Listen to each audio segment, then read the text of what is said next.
வணக்கம். ராகவ விஷன் செய்திகளுக்காக சரிதா புண்ணியமூர்த்தி. விரிவான செய்திகளை காணும் முன் இன்றைய முக்கிய செய்திகள்.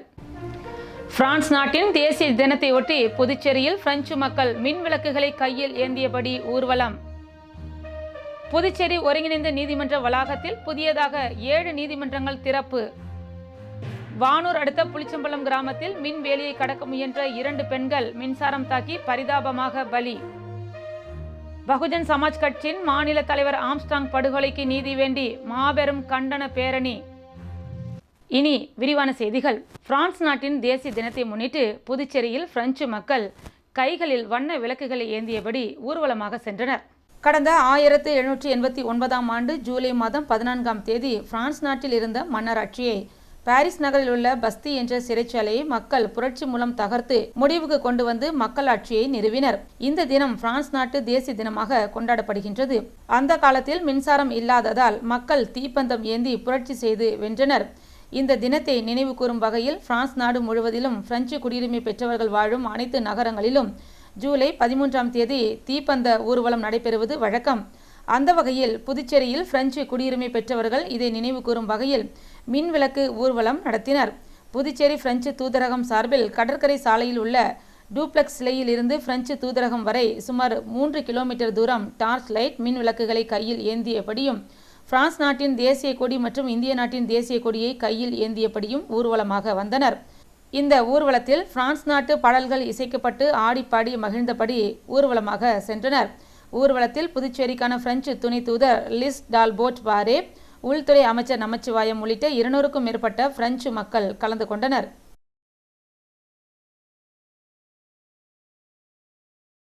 புதுச்சேரி ஒருங்கிணைந்த நீதிமன்ற வளாகத்தில் புதியதாக 7 நீதிமன்றங்கள் தொடங்கப்பட்டுள்ளன. புதுச்சேரி ஒருங்கிணைந்த நீதிமன்ற வளாகத்தில் காசோலை மோசடி வழக்குகளை விசாரிக்கும் விரைவு நீதிமன்றம், மகளிர் நீதிமன்றம், நடமாடும் நீதிமன்றம், 3 குற்றவியல் நீதிமன்றம் மற்றும் கூடுதல் மாவட்ட தலைமை நீதிமன்றம் எண் 3 என மொத்தம் 7 நீதிமன்றங்கள் புதியதாக தொடங்கப்பட்டுள்ளது. இதன் தொடக்க விழா ஒருங்கிணைந்த நீதிமன்ற வளாகத்தில் நடைபெற்றது.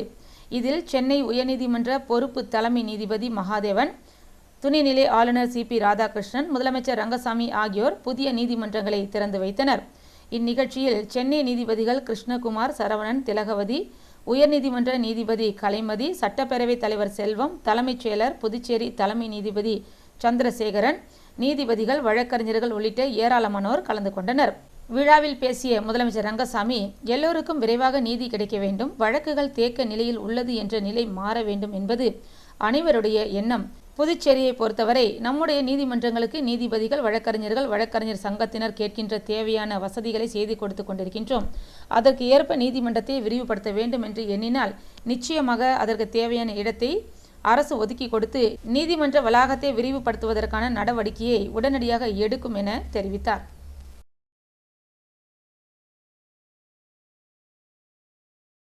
வானூர் அடுத்த புளிச்சம்பள்ளம் கிராமத்தில் மின் வேலியை கடக்க முயன்ற 2 பெண்கள் மின்சாரம் பாய்ந்து பரிதாபமாக உயிரிழந்தனர்.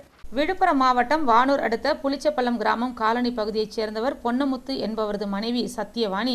இவரும் அதே பகுதியைச் சேர்ந்த வீரப்பன் என்பவரது மனைவி வீரம்மாள் என்பவரும் இன்று காலை கந்தசாமி என்பவருடைய வயலுக்கு வேலைக்கு சென்றுள்ளனர். பிற்பகலில் வேலை முடிந்து வீட்டிற்கு வந்தவர்கள் அங்கு பன்றிக்கு போடும் இரும்பு முள்வேலியை தாண்டும் பொழுது சத்தியவாணி மின்சாரம் தாக்கி சுருண்டு விழுந்துள்ளார்.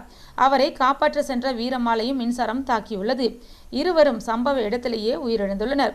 நேற்று இரவு பெய்த மழையில் அந்த பகுதியில் மின்சார கம்பி அறுந்து விழுந்ததால் மின்சாரம் தடைபட்டுள்ளது. இது மின்துறை ஊழியர்கள் கவனத்திற்கு வராமல் இருந்துள்ளது. இன்று மீண்டும் மின்சாரம் சப்ளை கொடுக்கப்பட்டுள்ளது. அப்போது அறுந்து விழுந்த மின் கம்பி அங்கு சவுக்குத்தோப்பு பகுதியில் ஏற்கனவே அமைக்கப்பட்டிருந்த இரும்பு தடுப்பு வேலிகளில் பட்டு 2 கூலி தொழிலாளர்களும் மின்சாரம் தாக்கி உயிரிழந்தது விசாரணையில் தெரிய வந்துள்ளது.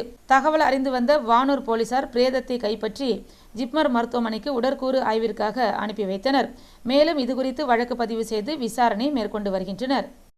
பகுஜன் சமாஜ் கட்சியின் தமிழ்நாடு மாநில தலைவர் ஆம்ஸ்ட்ராங்கின் படுகொலைக்கு நீதி கேட்டு மாபெரும் கண்டன பேரணி நடைபெற்றது. பகுஜன் சமாஜ் கட்சியின் தமிழ்நாடு தலைவரும் பௌத்த சமூக போராளியும் வழக்கறிஞருமான ஆம்ஸ்ட்ராங் அரசியல் படுகொலை செய்த உண்மை குற்றவாளிகளை கைது செய்ய வேண்டும், வழக்கினை CBIக்கு மாற்ற வேண்டும், ஆம்ஸ்ட்ராங் படுகொலைக்கு நீதி வேண்டி புதுச்சேரி தோழர்கள் இயக்கம் சார்பில் அண்ணா சிலை அருகில் மாபெரும் கண்டன பேரணி நடைபெற்றது. இப்பேரணிக்கு BSP மாநில தலைவர் மூர்த்தி தலைமை தாங்கினார். வழக்கறிஞரும் தோழர்கள் இயக்க தலைவருமான சுரேஷ் ஒருங்கிணைத்தார்.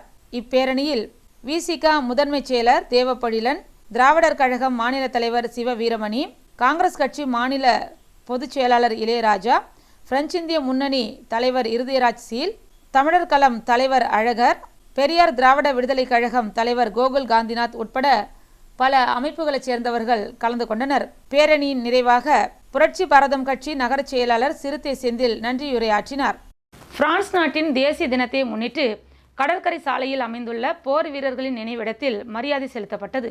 பிரான்ஸ் நாட்டின் தேசிய தினம் பிரெஞ்சு மக்கள் அதிகம் வசிக்கும் புதுச்சேரியில் வெகு விமரிசையாக கொண்டாடப்பட்டது. கடந்த 1789ஆம் ஆண்டு ஜூலை மாதம் 14ஆம் தேதி பிரான்ஸ் தலைநகரம் பாரிஸில் உள்ள பஸ்தி என்ற சிறைச்சாலையை மக்கள் புரட்சி மூலம் தகர்த்து மன்னர் ஆட்சியை முடிவுக்கு கொண்டு வந்து மக்கள் ஆட்சியை நிறுவினர். இந்த தினம் பிரான்ஸ் நாடு தேசிய தினமாக கொண்டாடுகின்றது. இந்த தினத்தை நினைவு கூறும் வகையில் புதுச்சேரி கடற்கரையில் உள்ள போர் வீரர்கள் நினைவிடத்தில் 1ஆம் மற்றும் 2ஆம் உலகப் போரின் போது உயிரிழந்த பிரான்ஸ் நாட்டிற்கு ஆதரவாக போரில் ஈடுபட்ட இந்திய வீரர்கள் மற்றும் பிரான்ஸ் நாட்டு வீரர்களுக்கு மரியாதை செலுத்தும் நிகழ்ச்சி நடைபெற்றது. இந்நிகழ்ச்சியில் புதுச்சேரி மற்றும் சென்னை பிரெஞ்சு துணை தூதர் லிசே டல்போட் பரே, மாவட்ட ஆட்சியர் குலோத்துங்கன், உள்துறை அதிகாரிகள், பிரெஞ்சு தூதரக அதிகாரிகள் ஆகியோர் போர் வீரர்கள் நினைவு சின்னத்திற்கு மலர் வளையம் வைத்து போரில் உயிர் நீத்த வீரர்களுக்கு மரியாதை செலுத்தினர். இந்நிகழ்ச்சியில் இந்தியா பிரான்ஸ் இரு நாட்டு தேசிய கொடிகள் ஒரு சேர ஏற்றப்பட்டு இரு நாட்டு தேசிய கீதங்களும் இசைக்கப்பட்டன. இன்று மாலை பிரெஞ்சு தூதரக வாயில் மற்றும் கடற்கரை சாலையில் நடைபெறவுள்ள வண்ணமயமான விழாவில் வான வேடிக்கை உள்ளிட்ட கலை நிகழ்ச்சிகளுக்கு பிரெஞ்சு துணை தூதரகம் ஏற்பாடு செய்துள்ளது.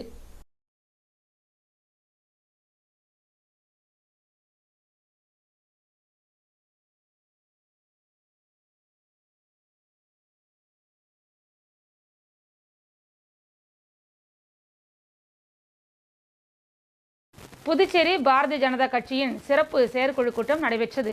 புதுச்சேரி முதலமைச்சர் ரங்கசாமிக்கு எதிராகவும் பாஜக அமைச்சர்களை மாற்ற வேண்டும் என வலியுறுத்தி புதுச்சேரி பாரதிய ஜனதா கட்சி சட்டமன்ற உறுப்பினர்கள் போர்க்கொடி தூக்கியுள்ள பரபரப்பான அரசியல் சூழலில் பாஜகவின் மாநில சிறப்பு செயற்குழு கூட்டம் நடைபெற்றது. பாஜக மாநில தலைவர் செல்வ கணபதி தலைமையில் நடைபெற்ற இக்கூட்டத்தில் மத்திய அமைச்சர் கிஷன் ரெட்டி, பாஜக மேல்நிலை பொறுப்பாளர் நிர்மல்குமார் சுரானா, பாஜக அமைச்சர்கள், சட்டமன்ற உறுப்பினர்கள், ஆதரவு சுயேட்சை சட்டமன்ற உறுப்பினர்கள் பங்கேற்றனர். மேலும் கூட்டத்தில் பாராளுமன்றத்தில் எதிர்க்கட்சித் தலைவர் ராகுல் காந்தி இந்து விரோத பேச்சிற்கு எதிராக கண்டன தீர்மானம் நிறைவேற்றப்பட்டது. இதேபோல் 3 முறை பிரதமராக பொறுப்பேற்றுள்ள மோடிக்கு பாராட்டு தெரிவித்தும், புதிய குற்றவியல் சட்டங்களை கொண்டு வந்த மத்திய அரசுக்கு பாராட்டு தெரிவித்தும், பாராளுமன்றத்தில் குடியரசுத் தலைவர் உரைக்கு நன்றி தெரிவித்தும் தீர்மானம் நிறைவேற்றப்பட்டது. இதனிடையே கூட்டத்தில் நிர்வாகிகளிடையே பேசிய மத்திய அமைச்சர் கிஷன் ரெட்டி, கடந்த 2014ஆம் ஆண்டு முதல் மத்தியில் காங்கிரஸ் கட்சியை மக்கள் புறக்கணித்துள்ள நிலையில் தற்போது வரை அவர்களால் வெற்றி பெற முடியவில்லை என தெரிவித்த அவர், பாராளுமன்ற தேர்தலில் காங்கிரஸ் பொய் பிரச்சாரத்தை செய்ததன் காரணமாக பாஜக சரிவை சந்தித்தது என்றார். மேலும் சனாதன தர்மத்தை நிலைநாட்டிய புதுச்சேரி மாநிலத்தில் சனாதனத்தை வெறுக்க வேண்டுமென காங்கிரஸ் மற்றும் திமுக கூறியதை முறியடிக்க வேண்டுமென கேட்டுக்கொண்ட அவர், காங்கிரஸ் திமுகவின் வாரிசு அரசியல் மற்றும் ஊழல்கள் குறித்து சமூக ஊடகங்கள் மூலம் வெளிப்படுத்தி காங்கிரஸ் கட்சி இல்லாத புதுச்சேரியை உருவாக்க வேண்டும் என்றும் தெரிவித்தார். தொடர்ந்து பேசிய அவர், புதுச்சேரியில் உள்ள பாஜக நிர்வாகிகள் 2026 தேர்தலுக்கான பணிகளை தொடங்க வேண்டும். கட்சிக்குள் சிறு சிறு பிரச்சனைகளை சந்தித்து வருகிறது என்பது தலைமைக்கு தெரியும் எனவும், பிரச்சனைகள் கலைந்து அனைவரும் ஒற்றுமையுடன் தேர்தல் பணியாற்றி வரும் 2026ஆம் ஆண்டு தேர்தலில் வெற்றி பெற வேண்டும் என்று தெரிவித்தார். மேலும் மத்திய அரசு புதுச்சேரி மாநில வளர்ச்சிக்கு உறுதுணையாக இருக்கும் எனவும் நம்பிக்கை தெரிவித்தார். புதுச்சேரியில் செவிலியர்களுக்கான நுழைவுத் தேர்வு 10 மையங்களில் நடைபெற்றது. புதுச்சேரியில் 2 அரசு செவிலியர் கல்லூரிகள், 10 தனியார் செவிலியர் கல்லூரிகள் உள்ளன. இதில் அரசு ஒதுக்கீட்டு இடங்களாக மொத்தம் 484 இடங்கள் உள்ளன. இந்த இடங்கள் கடந்த ஆண்டு வரை +2 மதிப்பெண் அடிப்படையில் நிரப்பப்பட்டு வந்தது. இந்நிலையில் இந்த கல்வி ஆண்டிலிருந்து பொது நுழைவுத் தேர்வு மூலம் BSc நர்சிங் படிப்பிற்கான இடங்களை நிரப்ப வேண்டும் என இந்திய நர்சிங் கவுன்சில் அறிவுறுத்தியுள்ளது. அதன்படி BSc நர்சிங் படிப்பிற்கான மாணவர் சேர்க்கைக்கு பொது நர்சிங் நுழைவுத் தேர்வு நடைபெற்றது. இந்த தேர்வு எழுத கடந்த ஜூன் 10ஆம் தேதி முதல் 25ஆம் தேதி வரை சென்டாக்கில் விண்ணப்பங்கள் பெறப்பட்டது. இதனை அடுத்து 484 இடங்களுக்கு 2250 பேர் தேர்வு எழுத விண்ணப்பித்துள்ளனர். புதுச்சேரியில் 6 மையங்கள், காரைக்காலில் 2 மையங்கள், மாஹே, ஏனாமிற்கு தலா 1 மையம் என 10 மையங்களில் இந்த தேர்வு நடைபெற்றது. இந்த நுழைவுத் தேர்வில் பெரும் மதிப்பெண் அடிப்படையில் BSc நர்சிங் படிப்பிற்கான மாணவர் சேர்க்கை நடைபெற உள்ளது. இந்நிலையில் தேர்வு எழுதிய விண்ணப்பதாரர்களுக்கு சுகாதாரத்துறை பல்வேறு கட்டுப்பாடுகளை விதித்துள்ளது. அதன்படி காலை 8:30 மணி முதல் தேர்வு மையத்திற்குள் செல்ல தேர்வர்கள் அனுமதிக்கப்பட்டனர்.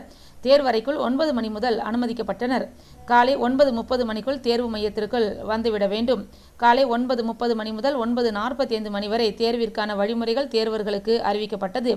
தேர்வர்கள் சென்டாக் இணையதளத்தில் பதிவிறக்கம் செய்த ஹால் டிக்கெட்டில் அவர்களது புகைப்படத்தை ஒட்டி கையெழுத்திட வேண்டும். தேர்வு மையத்திற்கு ஹால் டிக்கெட்டுடன் புகைப்படத்துடன் கூடிய ஏதேனும் ஒரு அடையாள அட்டை எடுத்து வர வேண்டும்.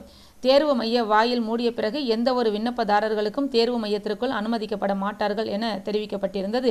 அதேபோல் தேர்வு மையத்திற்குள் செல்போன், மின்னணு சாதனங்கள், கை கடிகாரம், ஸ்மார்ட் வாட்ச் உள்ளிட்ட எந்த ஒரு மின்னணு சாதனங்களும் தடை செய்யப்பட்டுள்ளது. இதனால் தேர்வு மையத்திற்குள் செல்லும் தேர்வர்கள் கடுமையான சோதனைக்கு பின்னரே தேர்வு அறைக்குள் அனுமதிக்கப்பட்டனர். இத்தேர்வில் யாரேனும் ஆள் மாறாட்டத்தில் ஈடுபட்டால் அவர்கள் மீது கடுமையான நடவடிக்கை எடுக்கப்படும் என சுகாதாரத்துறை தெரிவித்துள்ளது. மேலும் தேர்வு மையங்களில் பலத்த போலீஸ் பாதுகாப்பும் போடப்பட்டிருந்தது. புதுச்சேரி பாஜகவில் இருக்கும் சிறிய பிரச்சனைகளுக்கு விரைவில் தீர்வு காணப்படும் என்று மத்திய அமைச்சர் கிஷன் ரெட்டி தெரிவித்துள்ளார். புதுச்சேரி மாநில பாஜகவில் சின்ன சின்ன பிரச்சனைகள் இருப்பது நன்றாக தெரியும். இதை தேசிய தலைவர் JP நட்டா மற்றும் பிரதமர் மோடி விரைவில் தீர்வு காண்பர். அனைவரும் ஒற்றுமையாக இருந்து 2026ஆம் ஆண்டு தேர்தலை எதிர்கொள்ள தயாராக வேண்டும் என புதுச்சேரியில் நடைபெற்ற பாஜக செயற்குழு கூட்டத்தில் பங்கேற்ற மத்திய அமைச்சர் கிஷன் ரெட்டி தெரிவித்துள்ளார்.